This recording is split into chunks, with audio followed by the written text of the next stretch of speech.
translate this, and I'll give you $10 million. The laugh that followed belonged to Dominic Russo, a man whose name was whispered with equal parts reverence and dread in the darkest corners of the city. He tossed a crumpled, age-worn leather journal onto the pristine white tablecloth.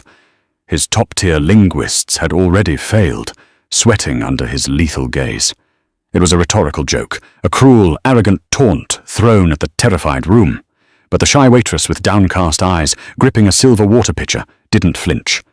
She leaned over, her voice barely above a whisper, and read the impossible script. The room went dead silent. To survive in a city that thrived on the destruction of the weak, Amelia Reed had mastered the art of being entirely invisible. At 24, she was a ghost in a pressed black uniform and a starched white apron, navigating the opulent, dimly lit floors of the Sterling. Located in the heart of Manhattan's elite district, the Sterling was not just a restaurant, it was a sanctuary for the untouchables. Mayors dined here. Wall Street titans bled their corporate rivals dry over plates of Wagyu beef here. And more discreetly, the men who controlled the city's underworld signed away lives over crystal glasses of imported scotch. Amelia preferred the background. She kept her blonde hair pulled back into a severe, unremarkable bun. She wore no makeup, spoke only when spoken to, and perfected a gaze that was perpetually aimed at the floorboards or the rims of the glasses she refilled. Her shyness wasn't just a personality trait, it was a finely tuned defense mechanism. But behind those quiet, hazel eyes was a mind that never stopped analyzing. Amelia had inherited a devastatingly rare gift from her late father, an erratic but brilliant cryptography professor who had dragged her across Eastern Europe and the Mediterranean during her childhood. She possessed an eidetic memory for linguistics. She didn't just learn languages. She absorbed their syntax, their slang, their deeply buried regional dialects. She spoke 8 languages fluently and could read a dozen more, including dead ciphers that baffled modern software. It was a useless skill for a waitress trying to pay off a mountain of inherited medical debt, but she kept the knowledge locked away in her mind, a secret sanctuary she retreated to when the real world became too loud. Tonight, the real world was deafening. The air in the private sapphire dining room was thick with an unnatural, suffocating tension. The waitstaff had drawn straws in the kitchen to see who would take the table, and Amelia, notoriously unlucky, had pulled the short end. Seated at the head of the heavy mahogany table was Dominic Russo. He was the newly ascended head of the Russo Syndicate, a man who had taken control of his family's empire with a ruthless efficiency that left the criminal underworld reeling. Dominic was terrifyingly composed.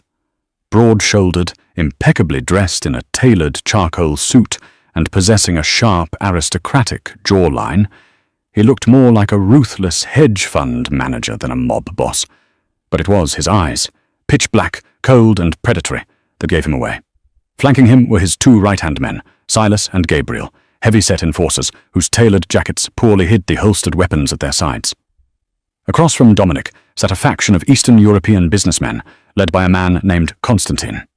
Constantine was a notorious arms dealer who operated through a web of shell companies, officially registered under the Valerius private logistics firm, a real, heavily guarded entity known to government agencies, but entirely untouchable. The meeting was supposed to be a merger, a finalization of supply routes through the eastern seaboard.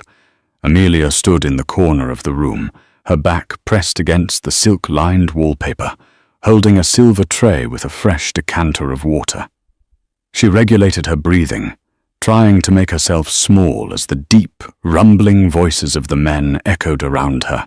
"We agreed on a 20% cut, Constantine," Dominic's voice sliced through the room. It wasn't loud, but it commanded absolute authority. "I don't renegotiate after the ink is dry." Constantine smiled, a slick, oily expression that didn't reach his eyes. "The landscape changes, Mr. Russo.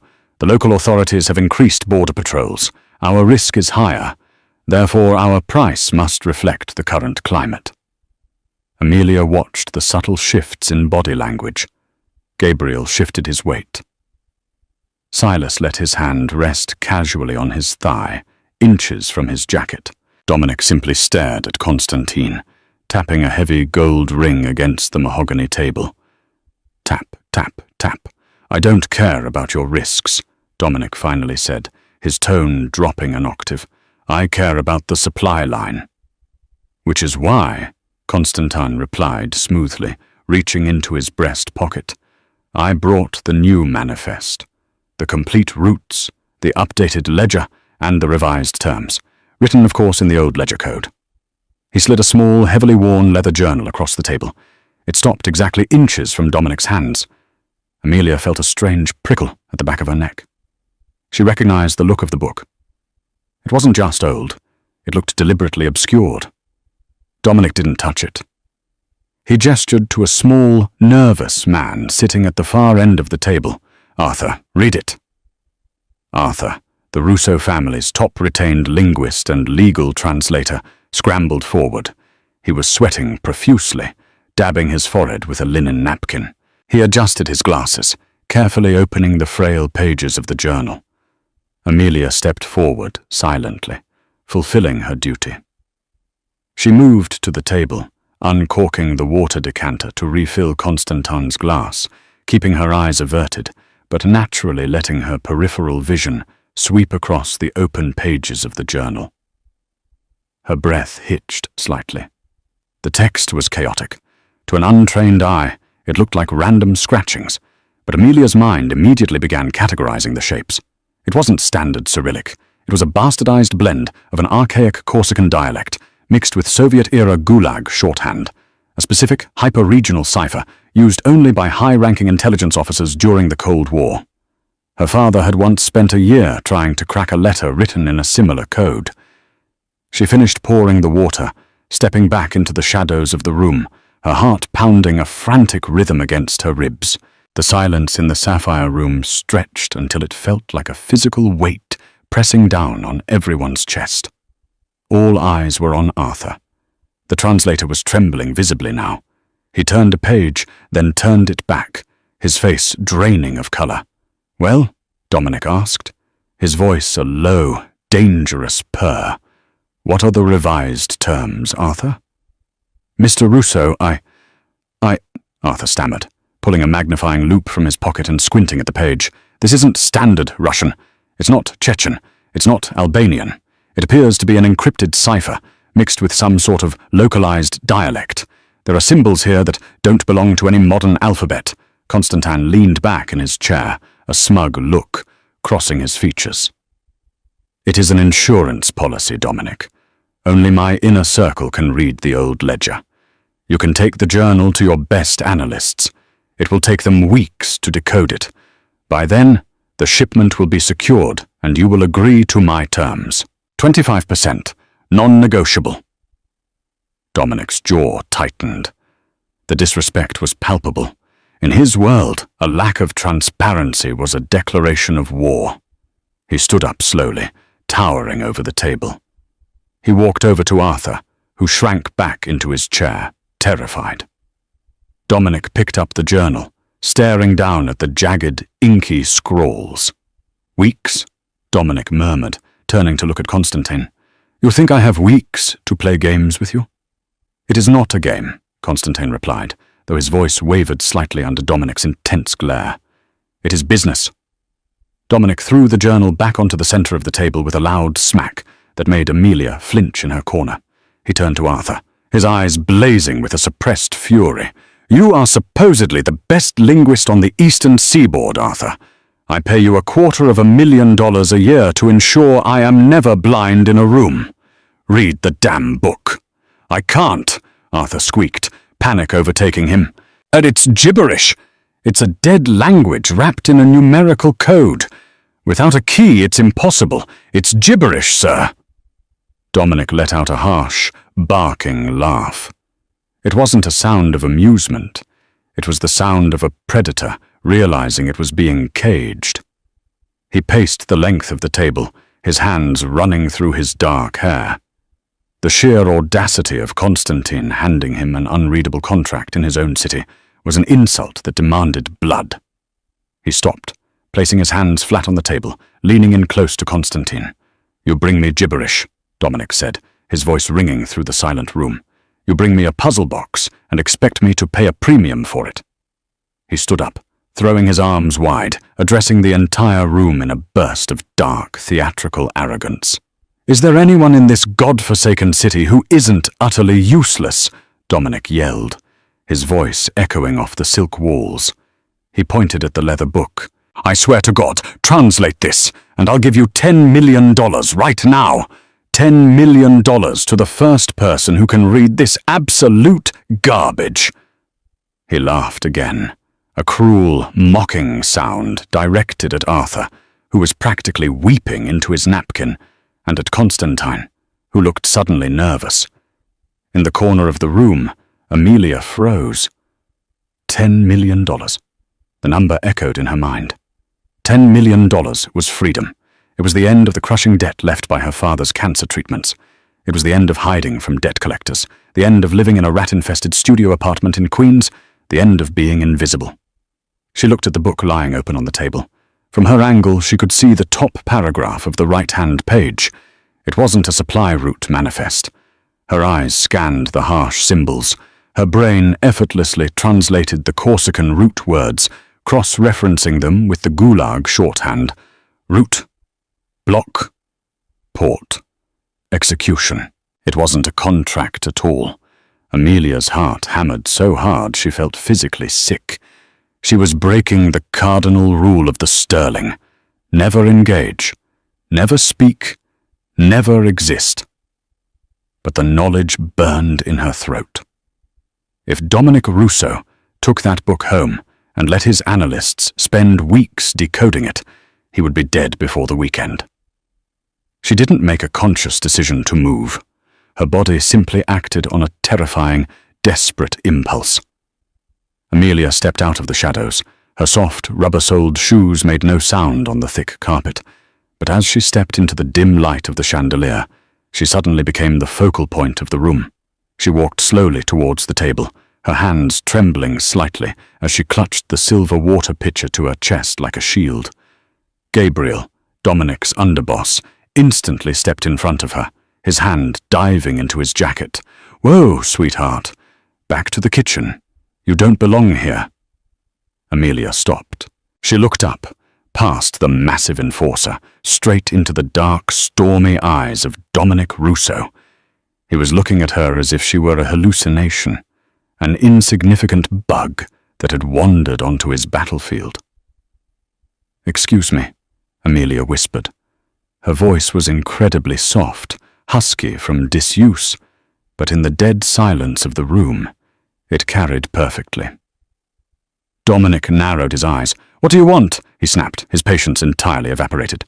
Amelia swallowed hard. She pointed a shaking finger toward the leather journal on the table. "I can read it," she said. For 3 agonizing seconds, the sapphire room existed in a vacuum. Constantine blinked, his smug expression freezing into a mask of utter confusion. Arthur, the highly paid linguist, stared at Amelia with a mixture of outrage and disbelief. Then Dominic Russo let out a low, dangerous chuckle. "Is this a joke? Because if it is, sweetheart, I promise you, you don't want to play." "It's not a joke," Amelia said, her voice shaking, but her gaze remaining locked on Dominic. The sheer intensity of the Mafia boss's stare was enough to make a lesser person crumble, but Amelia forced herself to stand her ground. $10 million. Freedom. "You said $10 million. I can translate it." "Get her out of here," Constantine suddenly barked, his face flushing red. "This is an insult. A waitress? You let the hired help interrupt our business?" Dominic raised a single hand, silencing Constantine instantly. He didn't take his eyes off Amelia. He studied her, the cheap, sensible shoes, the worn fabric of her black uniform, the utter terror radiating from her small frame. Yet, despite the fear, she wasn't backing down. "Let her through, Gabriel," Dominic commanded softly. Gabriel hesitated, casting a suspicious glare at Amelia, before stepping aside. Amelia walked to the table. She could feel the heat radiating from the men, the smell of expensive cologne, tobacco, and cold sweat. She set her water pitcher down on a side cart. Her hands were shaking violently now. She reached out and gently pulled the worn leather journal toward her. Constantine abruptly stood up. "Dominic, this is a farce! I will not have my proprietary documents handled by a peasant." "Sit down, Constantine," Dominic said, his voice dropping to a lethal whisper, "before I have Silas nail your knees to the floor." Constantine slowly sank back into his chair, his eyes darting nervously between Amelia and the door. Amelia leaned over the book. Up close, the ink was faded, written in a hurried, aggressive hand. She took a deep breath, closing her eyes for a fraction of a second to access the linguistic architecture in her mind, the Corsican grammar structure, the Cyrillic phonetic replacements. She opened her eyes and began to read aloud.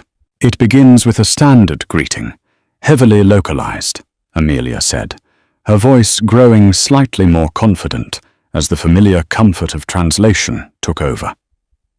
"To the Brotherhood of the Old Port, the wolf has taken the bait." Arthur scoffed loudly. "She's making it up. That's not what that symbol means, it's—" "Quiet," Dominic snapped, leaning closer to Amelia. "Keep reading, every word." Amelia traced her finger along the second line. "The numbers here aren't cargo weights," she explained, pointing to a string of digits. "They are coordinates. And times. It says, the primary target." She paused, looking up at Dominic. "There is a specific symbol used here. It represents the head of a rival family. It means you, Mr. Russo." Dominic's face turned entirely impassive, a mask of stone. "Go on." "It reads, the primary target will accept the revised ledger. While he awaits translation, the strike will occur at Pier 44, tomorrow at midnight. The heavy weapons are secured in the Valerius Logistics shipping containers. Once the target is eliminated, the territory defaults to our control. Do not leave witnesses." The silence that followed was entirely different from the ones before. It wasn't the silence of tension. It was the silence of a graveyard. Amelia slowly pushed the book back towards the center of the table and took a step back, suddenly hyper-aware of the incredible danger she had just thrust herself into. Constantine was pale as a ghost. Sweat poured down his face. She is lying. She is a plant. You set this up, Dominic," he stammered, his hand inching slowly toward his coat pocket. Dominic didn't look at Constantine. He didn't yell. He didn't even blink. He simply reached into his jacket, smoothly drew a silenced pistol, and without turning his head, fired a single shot. Pfft. The sound was muffled, like a heavy book hitting a carpet. Constantine slumped backward into his chair, a small, dark hole perfectly centered in his forehead. The two men who had accompanied Constantine leapt up, shouting, but Gabriel and Silas were already moving. In less than 3 seconds, a brutal, violently efficient scuffle ended, with both of Constantine's men pinned to the floor, disarmed and bleeding from heavy blows to the head. Amelia screamed, clapping her hands over her mouth, backing away until she hit the wall, her chest heaved in pure, unadulterated panic. She had never seen a dead body. She had never seen a man murdered casually over dinner.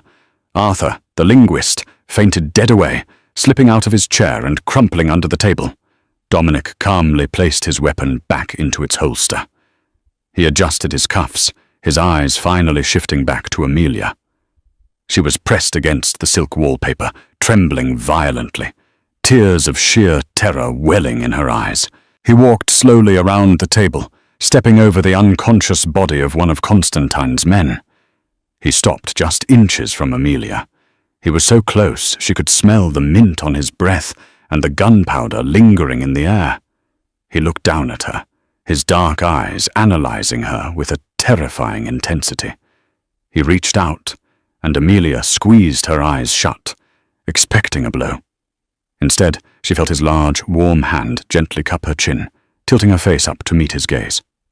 "What is your name?" he asked, his voice entirely devoid of the violent rage that had just consumed the room.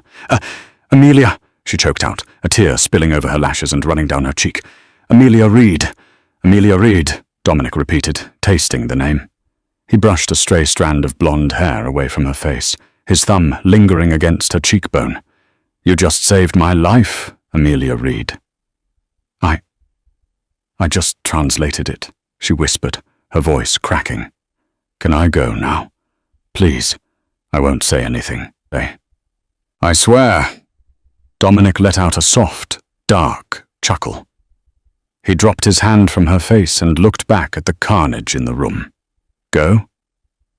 "Sweetheart, you just read a level 5 syndicate cipher like it was a children's book. You just witnessed me execute a high-ranking asset of the Petrov cartel, and," he paused, a dangerous smirk playing on his lips, "I owe you $10 million. He turned back to her, his expression resolute and uncompromising.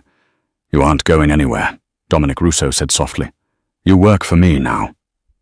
Before Amelia could protest, before she could even process the reality of her new existence, Silas grabbed her arm with an iron grip. "Time to go, Miss Reed," Silas grunted, as they dragged her out of the private dining room, past the terrified, frozen staff of the Sterling, and out into the cold Chicago night, toward a waiting fleet of black SUVs. Amelia realized the devastating truth. She was no longer invisible. She had stepped out of the shadows, and in doing so, she had sold her soul to the devil. And the devil always paid his debts. The transition from the blood-stained carpet of the Sterling to the sterile, pressurized cabin of a private Gulfstream jet happened in a blur of terrifying efficiency. Amelia hadn't spoken a word. She sat frozen in the plush leather seat, her arms wrapped around her knees, staring blankly out the window into the pitch-black sky. Silas and Gabriel sat near the front, speaking in hushed, urgent tones, their weapons now fully visible. Dominic Russo sat directly across from her. He had shed his suit jacket, rolling up the sleeves of his crisp white shirt, revealing forearms corded with muscle and a sprawling, intricate tattoo of a predatory bird masking his left wrist. He was drinking a glass of amber liquid, his dark eyes never leaving her face.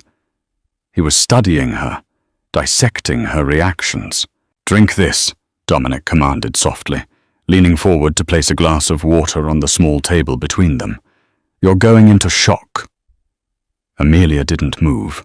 Her voice, when it finally emerged, was a fragile, hollow rasp. "Where are you taking me?" "Away from Manhattan," Dominic replied smoothly, taking a slow sip of his drink. Constantine wasn't just a rogue arms dealer. He was a high-ranking lieutenant for the Petrov Syndicate. By tomorrow morning, every Russian hitman from Brighton Beach to Moscow will know that a waitress in a black uniform derailed a multi-million-dollar coup and got their boss killed. If I left you at that restaurant, you would be dead before the breakfast rush. Amelia's breath hitched. The reality of his words crashed over her like freezing water. "I don't know anything. I just read the book. You promised. You said you owed me." "I said I owed you $10 million, Miss Reed. I didn't say you were free to go." Dominic reached beside his seat and produced a sleek silver laptop. He opened it, typed rapidly for a few seconds, and turned the screen toward her. Amelia blinked, her tear-filled eyes struggling to focus on the illuminated screen. It was a banking portal, an offshore account in the Cayman Islands. The account name was an anagram of her mother's maiden name, a detail no one should have known. The balance read, $10 million. "The debt is paid," Dominic stated, his voice devoid of emotion. "The money is yours, completely untraceable, entirely secure. It's enough to clear the $500,000 you owe the oncology ward at Mount Sinai for your late father's treatments. It's enough to buy an island." But he paused, snapping the laptop shut with a sharp clack that made her jump. "You can't spend it from a coffin." Amelia stared at the closed laptop, her mind short-circuiting. The money she had fantasized about, the freedom she had desperately craved, was sitting right in front of her. But it felt like ashes. She was traded one insurmountable debt for another. "How do you know about my father's bills?" she whispered, a new layer of dread settling in her stomach. Dominic leaned back, his gaze turning analytical. "I know everything, Amelia. I know your father was Professor David Reed, a brilliant but disgraced cryptographer who lost his tenure because of a gambling addiction. I know you spent your childhood dragged through the underbelly of Eastern Europe while he hid from loan sharks. I know you speak 8 languages, read dead ciphers, and have been hiding your genius behind a waitress apron because you're terrified of drawing attention to yourself." He leaned forward, the space between them suddenly feeling dangerously small.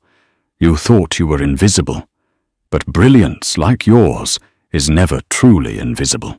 It just waits for the right moment to ignite."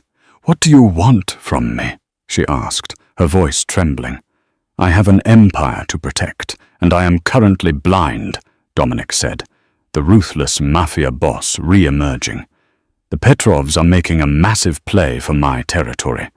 They are using this archaic ledger code to bypass my digital surveillance. Arthur was an overpaid idiot.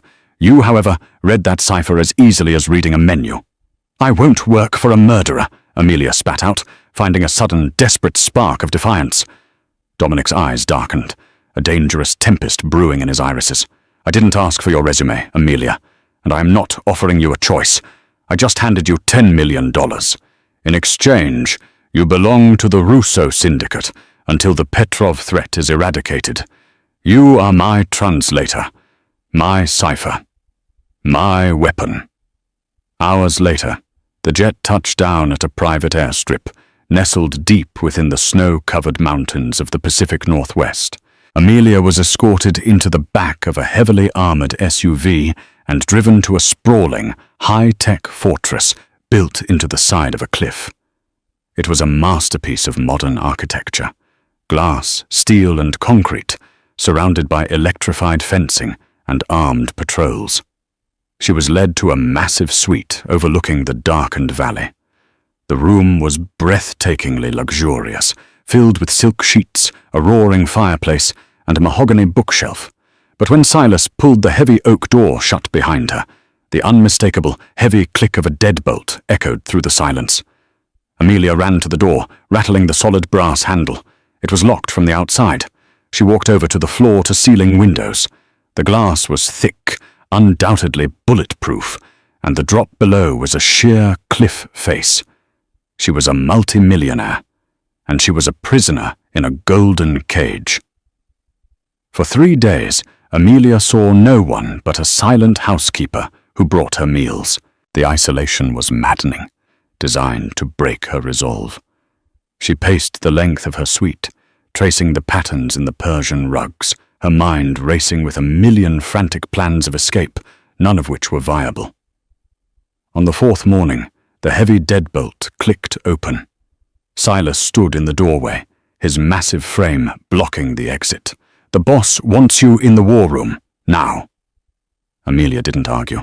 She had changed out of her waitress uniform into a soft grey cashmere sweater and dark jeans that had been left in her closet, clothes that fit perfectly, another unsettling reminder of how closely Dominic had studied her. Silas led her down a labyrinth of sleek, minimalist hallways, descending 2 levels below ground into a state-of-the-art command center. The room was humming with the sound of servers. Banks of monitors covered the walls, displaying satellite feeds, financial tickers, and live surveillance of the estate. Dominic stood at the center of the room, leaning over a massive digital table. He looked exhausted. Dark circles shadowed his eyes, and his jaw was shadowed with stubble, yet he still radiated a terrifying, magnetic authority. Beside him stood Gabriel and a wiry, bespectacled man frantically typing on a tablet, whom Amelia later learned was Wyatt, the syndicate's lead tech engineer. Dominic looked up as she entered. His gaze swept over her, taking in the cashmere sweater and her pale, determined face. "Sit," he commanded, gesturing to a high-backed leather chair beside the table. Amelia walked forward, her heart pounding, and sat down. Dominic slid a thick file folder toward her. It was filled with dozens of photocopied pages, grainy photographs of handwritten notes, and intercepted physical mail. Since Constantine's death, the Petrovs have gone entirely analog, Dominic explained, his voice rough. No emails, no texts, no encrypted servers. They are moving millions of dollars in weapons and narcotics, and they are coordinating it all through physical couriers, using that localized ledger code. Wyatt's algorithms are useless against it. Wyatt scowled but didn't argue. It's a Frankenstein cipher, he muttered. No linguistic baseline. Amelia, Dominic said, leaning over her chair, his voice dropping to a low, persuasive cadence that sent an involuntary shiver down her spine. I need you to break it. All of it. Amelia stared at the sprawling mess of documents. She could see the bloodstains on some of the pages. She knew exactly what translating these meant. She would be directly facilitating organized crime. She would be helping a monster dismantle other monsters. And if I refuse? She asked quietly, not looking up. Then the Petrovs wipe out my southern supply lines. Hundreds of my people die. And eventually they breach this compound and kill us both, Dominic stated bluntly. Your moral high ground is a luxury you can't afford right now, Amelia. We are in a war. Read the pages. Amelia closed her eyes. She thought of her father, how he used to treat ciphers as beautiful, intricate puzzles. He never used his gift for violence, but she was trapped. Survival was the only metric that mattered now. She opened her eyes, pulled a blank legal pad toward her, and picked up a pen. For the next 6 hours, the war room fell into a tense, awed silence. Amelia worked with a terrifying, mechanical efficiency. Her mind slipped into a state of hyperfocus. She sorted the pages not by date, but by the subtle variations in the handwriting. This batch here, she said, her voice steady, pointing to a stack of letters. This isn't from the main Petrov family. The syntax is clumsy. It's a sub-faction in Miami. They are complaining about a delayed shipment of ghost guns. They say, she traced a line of harsh symbols. They say the northern hounds are sniffing too close to the port. Dominic looked at Gabriel. The feds are onto the Miami port. Shut it down. Reroute everything through Charleston. Gabriel nodded sharply and stepped away to make the call. Amelia moved to the next document. Hour after hour, she mapped out the Petrov syndicate's entire logistical nightmare. She became an oracle, decoding assassination plots, bribes paid to city officials, and stash house locations. Dominic watched her, entirely captivated. He had expected a terrified civilian. Instead, he was watching a prodigy dismantle an empire with a ballpoint pen. He found his gaze lingering on the delicate curve of her neck, the intense furrow of her brow, the way she chewed on her bottom lip when a sentence proved difficult. It was a dangerous distraction. Around midnight, Wyatt and Gabriel had left the room to execute the new orders. Only Silas remained, standing silently by the door. Amelia was staring at a specific, heavily encrypted letter. It had been found on the body of one of Constantine's men. She had been staring at it for 20 minutes, her pen hovering over the paper. The color had completely drained from her face. Dominic noticed the shift immediately. He walked around the table, standing close behind her. "What is it?" he asked, his voice sharp. "Have you hit a wall?" "No," Amelia whispered. Her hand was shaking so badly she dropped the pen. It clattered loudly against the glass table. It's not a wall. Read it to me, Amelia." She turned around in her chair, looking up at Dominic with wide, terrified eyes. The power dynamic in the room suddenly shifted. She held a secret that could shatter everything he had built. "This letter," she started, her voice barely audible. "It's written in the Petrov cipher. But the sentence structure, the idiomatic expressions used to describe the shipments, it's not Russian, it's not Corsican." Dominic frowned, his patience thinning. "Then what is it?"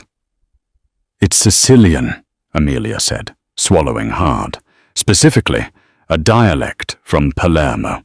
The cipher uses symbols, but whoever wrote this was translating their thoughts from deep, native Sicilian into the Petrov code." Dominic went entirely still. The Russo family was from Palermo. His father had insisted the inner circle speak the old dialect. The Petrovs were strictly Eastern European. They wouldn't know the nuances of Palermo slang. "What are you saying?"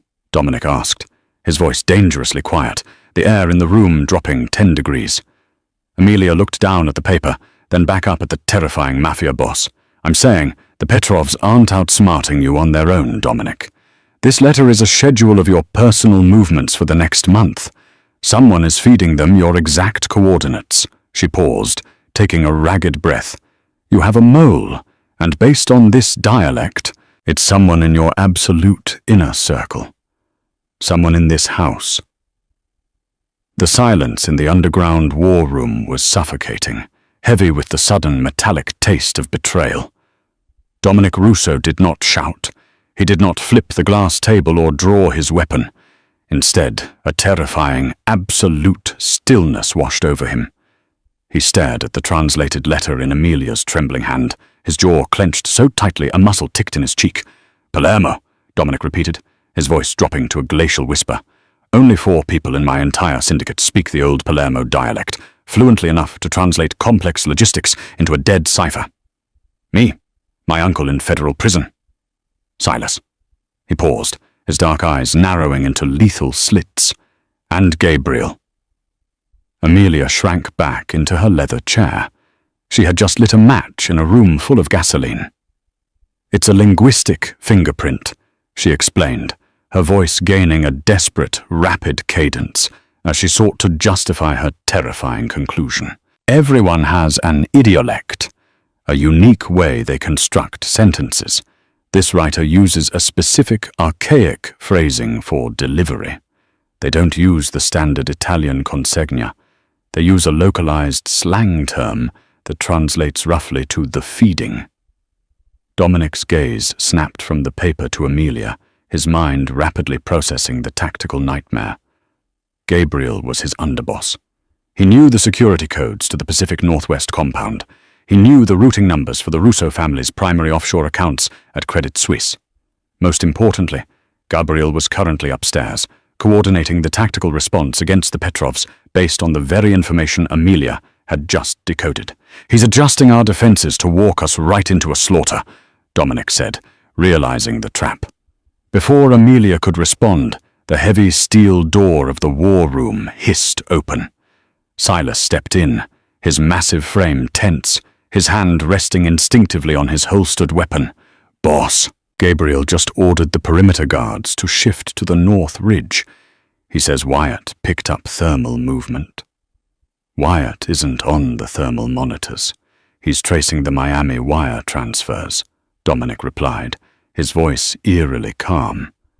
He reached under the glass table and pulled a sleek, suppressed Heckler & Koch USP tactical pistol from a hidden magnetic mount.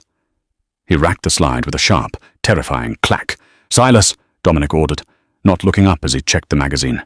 "Gabriel has sold us to the Petrovs. He's the mole." Silas froze. For a fraction of a second, genuine shock registered on the enforcer's heavily scarred face. Then the shock melted into a cold, professional fury. He didn't ask for proof. Dominic's word was absolute law. Silas drew his weapon. "Where do you want him?" "Alive," Dominic said, his eyes burning with a dark, violent promise. "I want to know how much my life was worth before I end his." But the trap had already been sprung. The lights in the war room suddenly flickered and died, plunging the underground bunker into total darkness. A second later, the dull red glow of the emergency backup generators kicked in, bathing the room in a bloody, sinister light.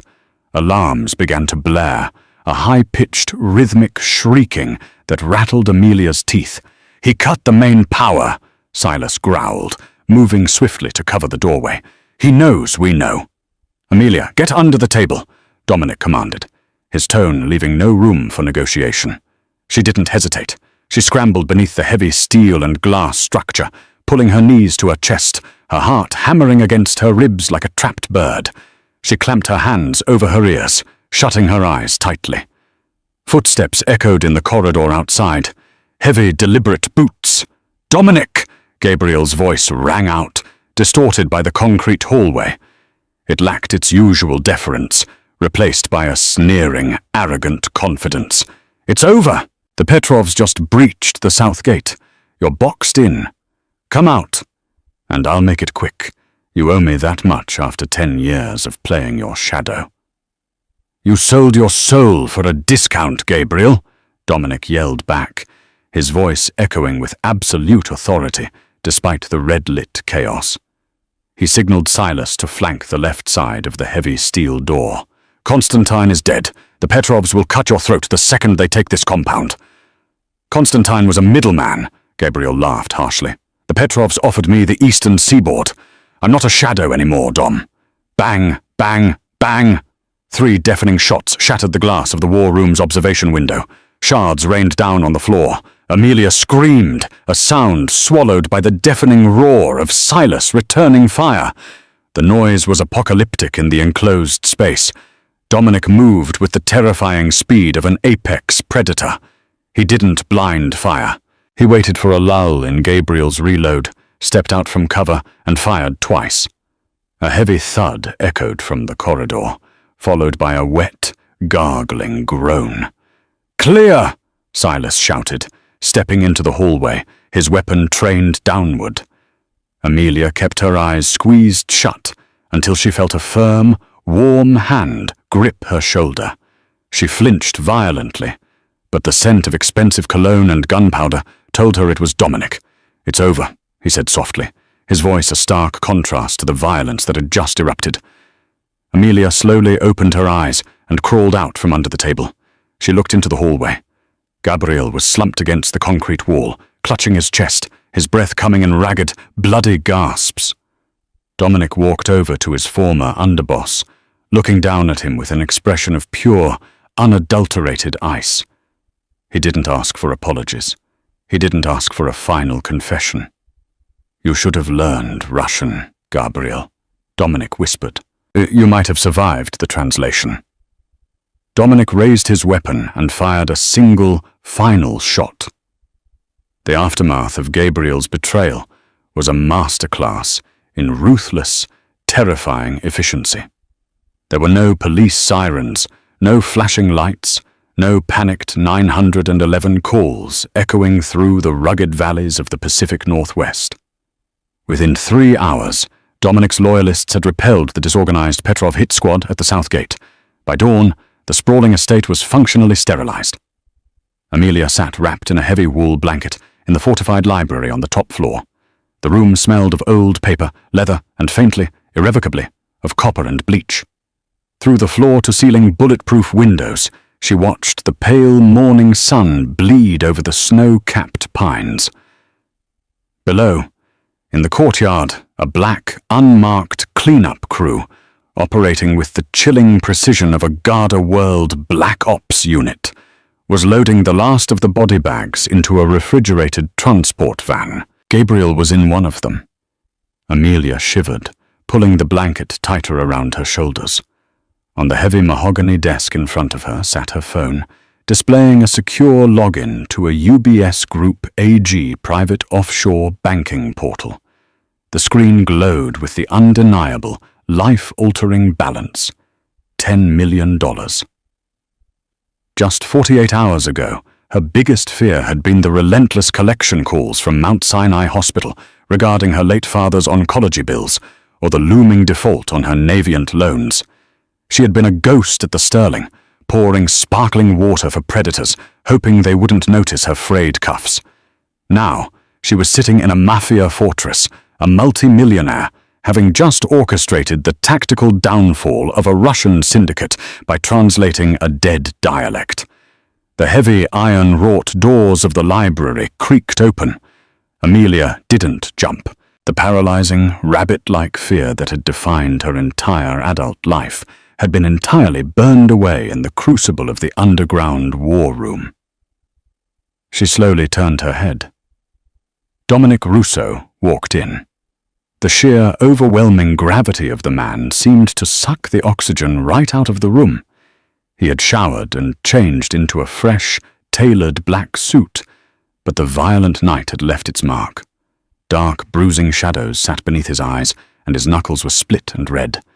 Yet he still moved with the predatory grace of a man who owned the very ground he walked on. He didn't speak immediately. He walked over to a crystal decanter on a side table, pouring 2 fingers of Macallan 25. He swallowed half of it in one go, the amber liquid burning down his throat, before he finally turned his dark, impenetrable gaze to her. Wyatt just finished scrubbing the servers, using a customized Palantir ghost protocol, Dominic said, his voice a low, gravelly rumble that sent an involuntary shiver down her spine. He confirmed the wire transfers. Gabrielle was paid $8 million through a shell corporation in the Caymans. He left the Southgate blind and fed my entire monthly schedule to the Petrovs.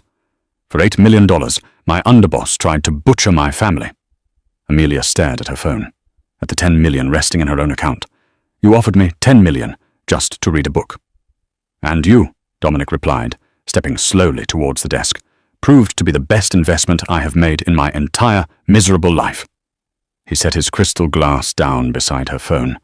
He leaned his hands flat on the mahogany wood, leaning over her. The proximity was intoxicating. Amelia could smell the sharp tang of the scotch on his breath, mixed with the expensive cedar of his cologne, and the faint, lingering metallic scent of gunpowder. I told you on the jet that you couldn't spend that money from a coffin, Amelia, Dominic said, his tone shifting from the cold detachment of a mob boss to something far more dangerous, far more intimate. The Petrov threat is neutralized. They are scrambling, leaderless. The war for now is won. You saved my life at the restaurant, and you saved my entire empire tonight. Amelia held his gaze. Her hazel eyes, usually cast downward in submission, were locked fiercely onto his pitch-black ones. Gabriel is dead. The mole is gone. Am I free to go, Dominic? The silence that stretched between them was heavy, thick with unspoken desires and the raw, electric charge of mutual survival. Dominic stood up straight, his imposing frame casting a long shadow over her chair. He reached into his breast pocket and pulled out a sleek, black keycard, tossing it onto the desk next to the phone. A NetJets Bombardier Challenger 350 is sitting fueled on the tarmac at the private strip down the mountain, Dominic said smoothly, his eyes never leaving hers. That key card gets you past the gate. Silas will drive you himself. The $10 million is yours, clean, untaxed, untraceable. You can pay off Mount Sinai.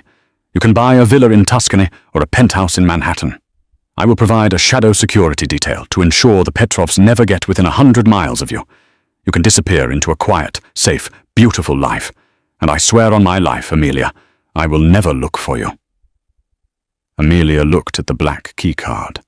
It was the exit door. It was the culmination of every desperate prayer she had whispered in her tiny, rat-infested queen's apartment. Freedom. She reached out, her fingertips brushing the cold plastic of the card. Dominic watched her, a muscle ticking in his jaw. He was a man who took what he wanted, a man who commanded thousands. Yet he was entirely paralyzed by the delicate movement of her hand. But you and I both know you don't want to be invisible anymore, Dominic murmured, his voice dropping to a seductive, lethal whisper. Do you, Amelia? She froze. I watched you down in that war room, he continued, stepping around the desk, invading her personal space until his thighs brushed against the armrest of her chair. I watched you slip into that cipher like it was a second skin. You didn't just survive tonight. You thrived in it. Your father dragged you through the dirt of the underworld, and you spent your whole life trying to wash it off. But it's in your blood. You have a beautiful, terrifying, brilliant mind.